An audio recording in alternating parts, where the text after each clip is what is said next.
മുസ്ലിം league ഞാൻ അവരെ ആക്ഷേപിക്കുന്നതിൽ വസ്തുനിഷ്ഠമായ ഒരു കാര്യം മാത്രമേ പറയുന്നുള്ളൂ. നിങ്ങൾ നിങ്ങളുടെ നിലപാട് മാറ്റണം. മുസ്ലിം ലീഗിൻ്റെ ചരിത്രം ദശാസന്ധികളിലൂടെ എഴുതിയ MC വടകരെ എനിക്കറിയാം, നിങ്ങളുടെ ഈ നാട്ടുകാരനാണ്. അത് എഴുതിയ പുസ്തകത്തിൽ മുസ്ലിം ലീഗിൻ്റെ ദശാസന്ധി എന്ന പുസ്തകത്തിൽ എൻ്റെ കയ്യിൽ അതിൻ്റെ കോപ്പിയുണ്ട്. ഇപ്പോൾ അവർ തിരുത്തിയിട്ടുണ്ടാവും, ഞാൻ ഒബ്ജക്ഷൻ ചെയ്തുകൊണ്ടൊക്കെ പോയതുകൊണ്ട്. അതിലൊന്നാമത്തെ ചാപ്റ്ററിൻ്റെ പേരെന്താണെന്നറിയാവോ?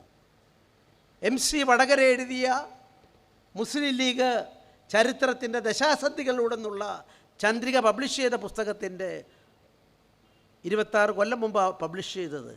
ഒന്നാമത്തെ അധ്യായം ഡാക്കയിലെ സൂര്യോദയം എന്നാണ്. ഇന്നത്തെ ഡാക്ക നിങ്ങൾക്കറിയാം. ഡാക്കയെ പറ്റി അറിയാത്ത ആരുമില്ലല്ലോ. പഴയ പാകിസ്ഥാൻ, ബംഗ്ലാദേശ്. എന്താ സൂര്യോദയം?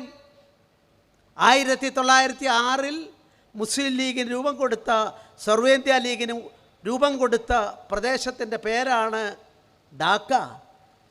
ആ ഡാക്കയിലെ സൂര്യോദയം എന്ന് പറയുന്നവരോട്, സർ, ഈ മണ്ണിൽ ഇത് പാടില്ല, എനിക്കതേ പറയാനുള്ളൂ. അല്ല, മൂന്നാമത്തെ ചാപ്റ്ററുണ്ട്. ആ ചാപ്റ്ററിൽ ഇന്നും ഞാൻ വേദനിക്കുന്നു അത് വായിച്ചത് കൊണ്ട്. അതിലെഴുതിയിരിക്കുന്നത് എന്താണെന്നറിയാമോ? ഭാരതാംബയെ വെട്ടിമുറിച്ചു എന്ന് ചിലർ പറയുന്നു. ബ്രിട്ടീഷുകാർ കരം പിരിക്കാൻ വേണ്ടി കൂട്ടിച്ചേർത്ത ഒന്നിനെയാണ് ഭാരതാംബയെന്ന് വിളിച്ച് ചിലരൊക്കെ അരങ്ങ് തകർക്കുന്നെന്ന് എഴുതിയിരിക്കുകയാണ്. ഒരു ദേശസ്നേഹിക്ക് സാധിക്കുമോ? ഞങ്ങളുടെ എതിർപ്പ് അതിനോടാണ്. ഈ ഭാരതം അമ്മയാണ്, മാതൃഭൂമിയാണ്, പുണ്യഭൂമിയാണ്. ലോക ചരിത്രത്തിൽ മന്വന്തരങ്ങളിലൂടെ കടന്നു വന്ന മഹാസംസ്കാരം.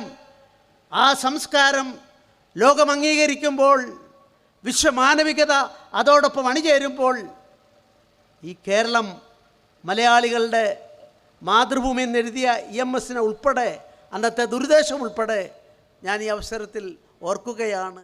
ഇതുപോലെ നല്ല സുന്ദരിയായിരിക്കണം. അപ്പോ കല്യാണ പെണ്ണോ? അത് ചിറ്റപ്പന്റെ ഇഷ്ടം. ഇത് മതിയോ? ചിറ്റപ്പ. പാർക്കോ ഗോൾഡൻ ഡയമണ്ട്സ്.